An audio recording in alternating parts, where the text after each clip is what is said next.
जब पढ़ते पढ़ते रातें छोटी लगे तो समझ लेना जीत का जुनून सर पर सवार है। जब पढ़ते पढ़ते रातें छोटी लगने लगे तो समझ लेना कि अब जीत का जुनून सर पर सवार है। प्यारे बच्चों, आप सबका स्वागत है पीसी टॉप क्लासेस चैनल्स में।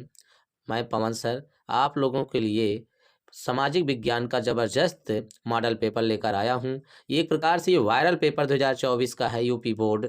ये समझ लीजिए कि ये जो यूपी बोर्ड है और वायरल पेपर 2024 है, इसमें से आप मान लीजिए कि 90% क्वेश्चन निश्चित रूप से ये 2024 में इस पेपर से 90% क्वेश्चन आ जाएंगे। इसलिए इस मॉडल पेपर को एकदम से स्किप मत करिएगा, बिल्कुल से स्किप मत करिएगा। मैं आप लोगों को सेट नंबर 4 सामाजिक विज्ञान का लेकर आया हूं।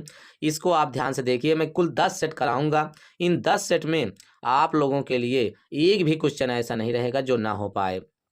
तो ध्यान से देखिए प्यारे बच्चों। सबसे पहले बहुविकल्पी प्रश्न की ओर हम चलते हैं। प्रश्न नंबर 1 है, निम्नलिखित में से किस प्रांत में सीढ़ीदार खेती की जाती है? पंजाब, हरियाणा, उत्तराखंड, बिहार। तो आपको बताना है प्यारे बच्चों कि पंजाब में सीढ़ीदार खेती की जाती है कि हरियाणा में, कि उत्तराखंड में, बिहार में। कहाँ की जाती है? उत्तराखंड में की जाती है। इसका ऑप्शन सी सही होता है, उत्तराखंड में की जाती है। इसके बाद हम आपको ले चलते हैं क्वेश्चन नंबर 2 की तरफ। क्वेश्चन नंबर 2 क्या कहता है? क्वेश्चन नंबर 2 कहता है, भारत की सर्वाधिक उपजाऊ मिट्टी कौन सी है? क्वेश्चन नंबर 2 है आपका, भारत की सर्वाधिक उपजाऊ मिट्टी कौन सी? लाल मिट्टी, जलोढ़ मिट्टी, पर्वतीय मिट्टी, इनमें से कोई नहीं। कौन सी मिट्टी है? भारत की सर्वाधिक उपजाऊ मिट्टी जलोढ़ मिट्टी है। कौन सी है? इसका ऑप्शन बी सही है, जलोढ़ मिट्टी। तीसरा क्वेश्चन वेरी वेरी इंपॉर्टेंट, ध्यान से समझिएगा। निम्नलिखित में से किस देश के सार्वजनिक जीवन में महिलाओं की भागीदारी बहुत अधिक है? ऑप्शन ए स्कैंडिनेवियन देश, अफ्रीकी देश, एशियाई देश, उपरोक्त सभी। स्कैंडिनेवियन देश, अफ्रीकी देश, एशियाई देश, उपरोक्त सभी। कौन सा ऑप्शन इसका सही होगा? बताओ बच्चों। इसका ऑप्शन सही होगा ए। कौन सा ऑप्शन सही है? ए स्कैंडिनेवियन देश। ये महिलाओं के लिए भागीदारी यहाँ पे बहुत अधिक है, तो ये आपको ध्यान देना है। इसके बाद क्वेश्चन नंबर 4 पे चलते हैं। क्वेश्चन नंबर 4 क्या कहता है? ध्यान से समझिए। क्वेश्चन नंबर 4 कहता है कि 1890 के दशक में अफ्रीका में फैलने वाली पशु बीमारी कौन सी थी?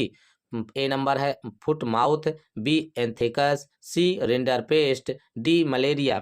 अब आपको बताना है कि इसमें से कौन सा ऑप्शन सही है। 1890 के दशक में अफ्रीका में फैलने वाली पशु बीमारी कौन सी थी? तो कौन सी थी दोस्तों? तो इसका ऑप्शन सही है सी, रिंडरपेस्ट। रिंडरपेस्ट बीमारी अफ्रीका में आई थी 1890 के दशक में पशुओं के लिए।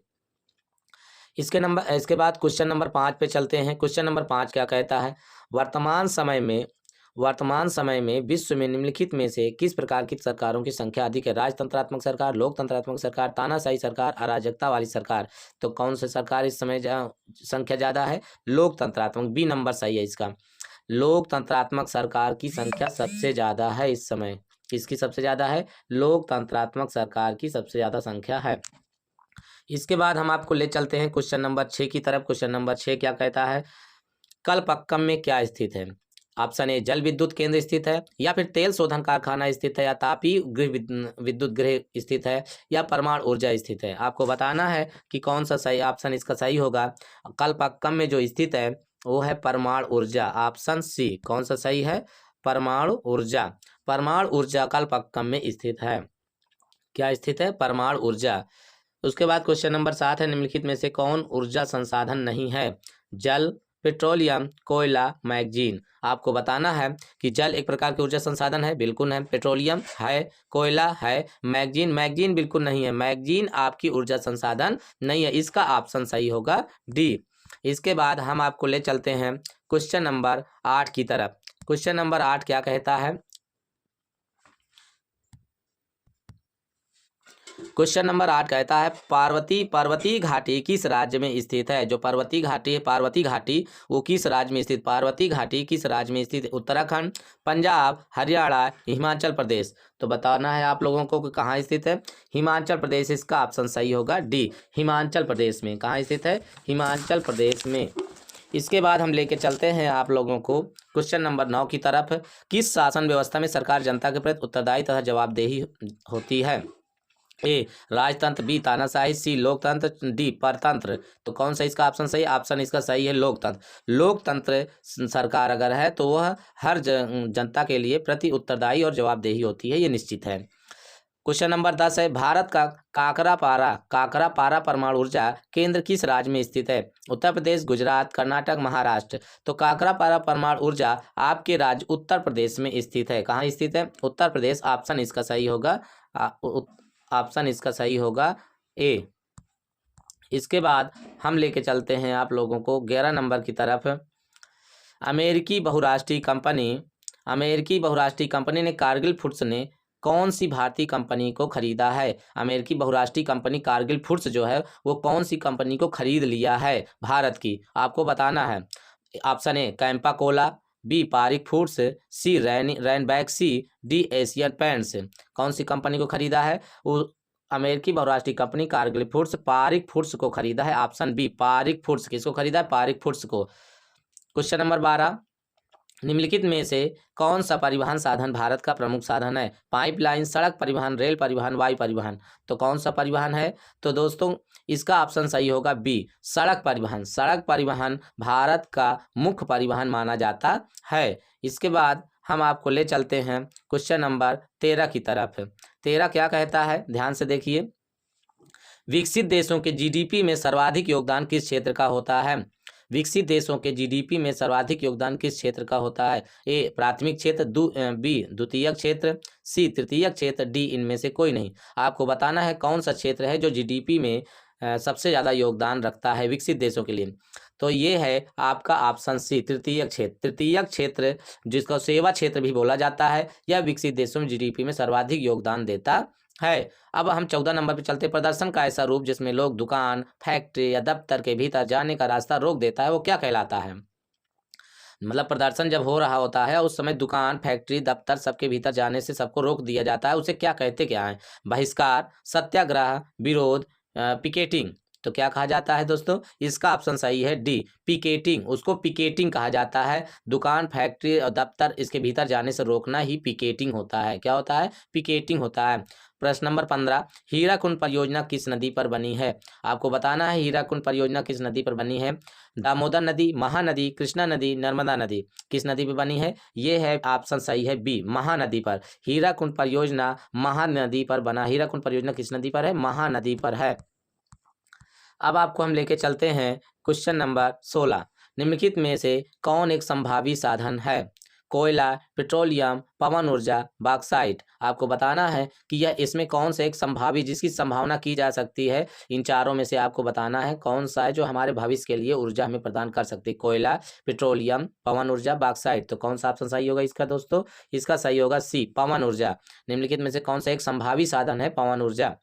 क्वेश्चन नंबर 17, जेड ऑस्टिन कौन थी? जेड ऑस्टिन कौन थी? महारानी, समाज सुधारक, क्रांतिकारी, मशहूर उपन्यासकार। तो कौन थी दोस्तों? आपको बताना है। जेड ऑस्टिन एक मशहूर उपन्यासकार थी। मशहूर उपन्यासकार थी जेड ऑस्टिन। कौन थी? मशहूर उपन्यासकार थी। क्वेश्चन नंबर 18 है, बनारस, वाराणसी जो उत्तर प्रदेश के जो किसके लिए प्रसिद्ध है? किस वस्त्र के लिए प्रसिद्ध है? आपको बताना है। साड़ियों के लिए, चादरों के लिए, दरियों के लिए, गलीचों के लिए। बनारस, वाराणसी किस वस्त्र के लिए प्रसिद्ध है? तो बनारस, वाराणसी साड़ियों के लिए। ऑप्शन ए इसका सही है, साड़ियों के लिए प्रसिद्ध है। बनारस, वाराणसी जो है साड़ियों के लिए प्रसिद्ध है। इसके बाद क्वेश्चन नंबर 19 पे चलते हैं और ये दो क्वेश्चन आपके बहुविकल्पी के बचे हुए हैं बस। इसके बाद ये खत्म हो जाएंगे। फिर आपको मैं लघु और दीर्घ समझाऊंगा। उसके बाद लास्ट के 10 क्वेश्चन जो भूगोल और इतिहास के मैप के हैं उनके भी उत्तर मैं आपको बता दूंगा, जिससे आधा नंबर तो मिल जाएगा, लेकिन आधा नंबर मैप आपको देखना पड़ेगा। मैप में कैसे भरना है मेरे पहले वाली वीडियो में पड़ा हुआ है, डिस्क्रिप्शन जाके आप देख लीजिए और आपको तुरंत मिल जाएगा, आप समझ लीजिए। 19 नंबर है, वह कौन सा देश था जिस पर आर्थिक मंदी का सबसे बुरा प्रभाव पड़ा? भारत, इंग्लैंड, अमेरिका, रूस। वह कौन सा देश था? तो वह देश था अमेरिका। अमेरिका देश था जिस पर आर्थिक मंदी का सबसे बुरा प्रभाव पड़ा। क्वेश्चन नंबर 20, जलियांवाला बाग हत्याकांड हुआ था। कब हुआ था? 1 अप्रैल 1919 को, 15 अप्रैल 1919 को, 13 अप्रैल 1919 को, 25 अप्रैल 1919 को। कब हुआ था दोस्तों? तो प्यारे बच्चों ये हुआ था 13 अप्रैल 1919 को। जलियांवाला बाग हत्याकांड 13 अप्रैल 1919 को हुआ था। इसके बाद हम आपको ले चलते हैं, ये है आपका खंडवा वर्णात्मक प्रश्न। निम्न प्रश्नों के उत्तर प्रत्येक लगभग 80 शब्दों में दीजिए। मतलब इन प्रश्नों को 80 शब्दों में लिखना है। कुल मिलेंगे आपको इसमें 8 प्रश्न और 8 में करने हैं 4 अथवा करके एक और दिया रहता है उन दोनों में से आपको एक करना है। जैसे यहाँ पे ध्यान दीजिए, यहाँ पे आप ध्यान दीजिए, देखिए जैसे आप यहाँ पे ध्यान दीजिए कि यूरोप में क्वेश्चन नंबर 1 दिया हुआ है, यूरोप में राष्ट्रवाद का आशय स्पष्ट कीजिए। क्वेश्चन नंबर 1 में दिया हुआ है यूरोप में राष्ट्रवाद का आशय स्पष्ट कीजिए। फिर अथवा करके दिया है, यहाँ देख लीजिए, यहाँ देख लीजिए, इन दोनों में से कोई एक ही करना है। प्रौद्योगिकी ने वैश्वीकरण की प्रक्रिया को किस प्रकार बढ़ावा दिया है, उदाहरण सहित स्पष्ट कीजिए। इन दोनों में से किसी एक को करना है। बहुत से बच्चे क्या करते हैं, इसको एक कर लिया, इसको दो एक कर लिया, फिर आगे कर लिया, लगातार 4 कर लिया और बाकी के छोड़ दिए, तो ऐसे में आपको नंबर नहीं मिलेगा। इसलिए इसे ध्यान देना है, इन दोनों में से किसी एक को करना है आपको। अथवा वाला करो तो अथवा लिख के आप प्रश्न को थोड़ा सा लिख दीजिए जिससे पता चल जाए, और उसके बाद डैश करके लिखना शुरू कर दीजिए। और अगर यूरोप में राष्ट्रवाद कहाँ से लिख रहे हैं तो यूरोप में राष्ट्रवाद हेडिंग डाल दीजिए, उसके बाद लिखना आप स्टार्ट कर दीजिए क्वेश्चन नंबर 1 डाल के, प्रश्न उत्तर नंबर 1 डाल के। इस तरह से आपको अच्छे नंबर मिल जाएंगे। 80 शब्द से कम नहीं होना चाहिए, 80 शब्द से ज़्यादा हो जाए कोई प्रॉब्लम नहीं है, लेकिन 80 से अगर कम रहेंगे तो अच्छे नंबर नहीं मिलेंगे। उसके बाद देखिए जैसे क्वेश्चन नंबर 2 है, 4 दिए रहेंगे, दो इतिहास का मिलेगा, 2 भूगोल का मिलेगा, 2 नागरिक शास्त्र का मिलेगा, 2 अर्थशास्त्र का मिलेगा, जिनमें से आपको एक एक करना है। जो क्वेश्चन आपको ज़्यादा अच्छे तरीके से रटा हुआ हो, याद हो, समझ में आ रहा हो, उसका उत्तर लिखिए, जिससे आप एक बेहतर उत्तर लिख पाओ और एक बेहतर नंबर प्राप्त कर पाओ। गरीबी और बेरोजगारी की बढ़ती संख्या लोकतंत्र की सफलता में बाधक है, स्पष्ट कीजिए। अथवा करके भारतीय संघीय शासन की किन्हीं 2 विशेषताओं की विवेचना कीजिए। इन दोनों में से कोई एक करना है। विदेशी व्यापार से आप क्या समझते हैं, भारत के विदेशी व्यापार की किन्हीं 2 विशेषताओं को बताइए। अथवा में दिया है, भारत में भूमि उपयोग के प्रमुख प्रारूपों की विवेचना कीजिए। इसके बाद क्वेश्चन नंबर 4 देखिए, आर्थिक गतिविधियों को रोजगार की परिस्थितियों के आधार पर कैसे वर्गीकृत किया जाता है। अथवा वनों की हानि से क्या समझते हैं, वनों की हानि से होने वाली किन्हीं 3 प्रभावों का उल्लेख कीजिए। अब इनमें एक प्रश्न थोड़ा टफ रहेगा तो दूसरा जरूर थोड़ा से इजी रहेगा, तो जो तुमको ज़्यादा इजी लगे, चाहे जो दोनों में से, उसी को लिखिए और लिखना जरूर, छोड़ना नहीं है, किसी भी कंडीशन में एक भी प्रश्न को छोड़ना नहीं है। उसके बाद हम ले चलते हैं वर्णात्मक प्रश्न। वहाँ पे आपको 4 करना था, सिर्फ यहाँ पर भी 4 करने हैं और 150 शब्द से कम नहीं होना चाहिए। 150 शब्द से ज़्यादा हो जाए कोई दिक्कत नहीं है, लेकिन 150 शब्दों से कम नहीं होना चाहिए, क्योंकि ये 6 नंबर का, ऊपर वाला 4 नंबर का था। इसमें भी 8 रहेगा, अथवा करके दिए रहेगा, एक इतिहास से, एक भूगोल से करना है, एक अर्थशास्त्र से, एक नागरिक शास्त्र से करना है, और सब में से 2-2 दिए रहेंगे। जैसे प्रथम विश्व युद्ध के पश्चात होने वाली आर्थिक महामंदी के कारणों की समीक्षा कीजिए। यहाँ पे आपको ध्यान देना है, प्रथम विश्व युद्ध के पश्चात होने वाली आर्थिक महामंदी कारणों की समीक्षा कीजिए, ये है। दूसरा, नेपोलियन कौन था, उसके सुधार क्या थे, उसके सुधारों का क्या प्रभाव पड़ा, ये। अब इन दोनों में से आपको केवल एक करना है, चाहे इसको करो चाहे इसको करो, चाहे इसको करो और चाहे इसको करो, इन दोनों में से कोई एक करना है। जो करो उसको हेडिंग डाल दो थोड़ा से और लिखना स्टार्ट कर दो। प्रश्नोत्तर नंबर डालना मत भूलिएगा, वो जरूर लिखिएगा। इसके बाद क्वेश्चन नंबर 6 है, संघवाद क्या है, भारत की संघात्मक शासन व्यवस्था की प्रमुख विशेषताओं का वर्णन कीजिए। अथवा भारत में कभी कोई चुनाव जातियों पर निर्भर करते हैं, क्यों, इस स्थिति से छुटकारा पाने का सुझाव दीजिए। 7वां है, किसी अर्थव्यवस्था में कृषि का क्या महत्व है, समझाइए। बहुराष्ट्रीय कंपनियां विभिन्न देशों के उत्पादन प्रक्रिया एक दूसरे से जोड़ती है, इस कथन को स्पष्ट कीजिए। भूमि किस प्रकार का अत्यधिक महत्वपूर्ण प्राकृतिक संसाधन, इसके महत्वपूर्ण तथ्यों को वर्णन कीजिए। वैश्वीकरण किसे कहते हैं, वैश्वीकरण संभव बनाने वाले कारकों को विवेचना कीजिए। इस प्रकार से ये आपके क्वेश्चन है। इनमें से सब में से एक एक लिखना है, 8 में से, 4 में से एक एक, अथवा वाला नहीं एक लिखना है, चाहे जो जो तुमको इजी लगे वही लिखना है। अगर आप लोगों को मिल जाए कहीं पर तो इसको आप कॉपी में नोट कर लीजिए और फिर इनके उत्तर याद कर लीजिए। अगर आपको कहीं नहीं उपलब्ध होता है तो आप मेरे कमेंट बॉक्स में कमेंट करिए, मैं आपको तुरंत PDF के रूप में उपलब्ध करा दूंगा। आप इसको लिख के याद कर लीजिएगा, या आप केवल पढ़ के याद कर लीजिएगा, कोई दिक्कत नहीं, याद होना चाहिए, बस हो गया। अब हम चलते हैं मानचित्र संबंधी प्रश्न। इस मानचित्र संबंधी प्रश्न में कैसे करना है, देखिए, नौका A नौका B 2 रहेंगे, 5 आपकी इतिहास का रहेगा, 5 भूगोल का रहेगा। निम्नलिखित स्थानों को भारत के मानचित्र में चिन्ह द्वारा, इस चिन्ह द्वारा, जो चिन्ह दिया गया है, इस चिन्ह द्वारा नाम से दर्शाए। सही नाम तथा सही स्थान का अंकन करने के लिए 1/2 + 1/2 अंक निर्धारित है, तो आपको आधा नंबर मिलेगा। का नंबर, वह स्थान जहां सहयोग आंदोलन वापस लिया गया। अब आपको बताना है कि वह स्थान जहां के असहयोग आंदोलन वापस लिया गया, कहाँ लिया गया था असहयोग आंदोलन वापस, ये आपको बताना है।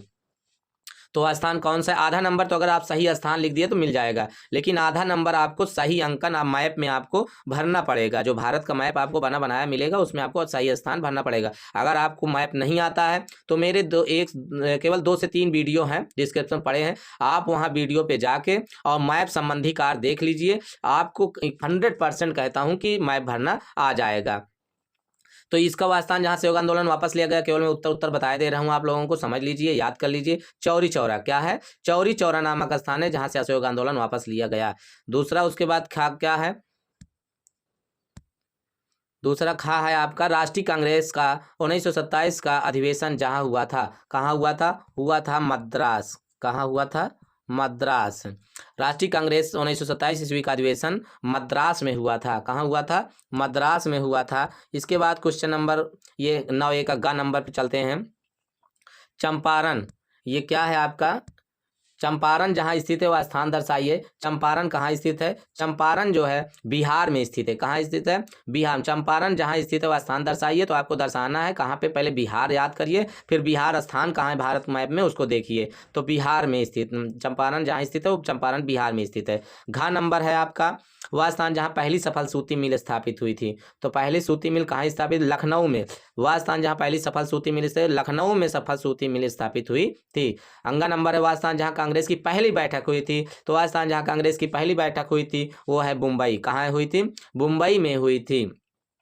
इसके बाद बी नंबर जो 9 का बी है उसको देख लीजिए, क्या कहता है बी नंबर का नंबर है कोची बंदरगाह जहां स्थित है इस चिन्ह द्वारा। आपको इस चिन्ह द्वारा भारत के मानचित्र में बनाना है। कोची बंदरगाह, कोची बंदरगाह कहाँ स्थित है? कोची बंदरगाह केरल में स्थित है। कहाँ स्थित है? केरल में स्थित है। कोची बंदरगाह केरल में स्थित है। कहाँ स्थित है? केरल में। खा number Visakhapatnam software technology park को इस चिन्ह द्वारा। अब विशाखापट्टनम सॉफ्टवेयर टेक्नोलॉजी कहाँ स्थित है? विशाखापट्टनम सॉफ्टवेयर टेक्नोलॉजी आंध्र प्रदेश में स्थित है। कहाँ स्थित है? आंध्र प्रदेश में स्थित है। उसके बाद ग नंबर आते हैं NH2 राष्ट्रीय राजमार्ग को इस चिन्ह द्वारा। ग नंबर आपको बताना NH2 राष्ट्रीय राजमार्ग को इस चिन्ह द्वारा। तो आपको ये बताना है कि NH2 राष्ट्रीय राजमार्ग इस चिन्ह द्वारा कौन है, पहले राष्ट्रमार्ग कहाँ से कहाँ तक। तो कोई भी एक ले लो। NH2 जो है ना वो लेना है आपको, दिल्ली से हरियाणा, जो दिल्ली से हरियाणा NH2 राष्ट्रीय राजमार्ग दिल्ली से हरियाणा को जाता है। तो इस चिन्ह द्वारा दिल्ली से हरियाणा तक आपको दिखाना है, ऐसे करके वहाँ पे बना देना है। कहाँ से? दिल्ली से हरियाणा तक। उसके बाद ग नंबर है मारमा गोवा समुद्र पत्तन को चिन्ह द्वारा। तो मारमा गोवा कहाँ है? अब गोवा नाम आ रहा है तो गोवा में ही है। तो मारमा गोवा समुद्र पत्तन को चिन्ह, तो कहाँ है? गोवा में है और इस चिन्ह द्वारा आपको दर्शाना है। अंगा नंबर भारत के प्रमुख चावल उत्पादक क्षेत्र इस चिन्ह द्वारा। भारत के तो सबसे पहले चावल प्रमुख उत्पादक क्षेत्र है कहाँ? इस स्टार के द्वारा उस वहाँ पे दर्शा देना है। तो ये है बंगाल में। कहाँ है? अंगा नंबर आपका बंगाल में। भारत के प्रमुख चावल उत्पादक क्षेत्र बंगाल में है। तो ये आपको ध्यान दे लेना है। इसके बाद आपका जो क्वेश्चन आता है ये केवल दृष्टिबाधित परीक्षार्थियों के लिए मानचित्र कार्य के विकल्प रूप में, मतलब जो दृष्टिबाधित परीक्षार्थी हैं उनके लिए है, उन्हें मैप में नहीं दर्शाना होता, उन्हें केवल इसका उत्तर कॉपी में लिख लेना होता है, बस हो गया। उसी से उनको एक एक नंबर पूरा मिल जाता है। लेकिन आपको ऐसा नहीं करना, आपको मानचित्र में दर्शाना है। तो प्यारे बच्चों आप लोगों को समझ में ये अच्छे से आ गया होगा। ये मॉडल पेपर 4 है। इसके बाद 5, 6, 7 मैं आपको दूंगा। अगर आप 4-5 सेट तैयार कर लिए प्रैक्टिस सेट सोशल साइंस का, तो आपको 100% कहता हूं कि कोई भी 100 नंबर मिलने से रोक नहीं सकता है। धन्यवाद।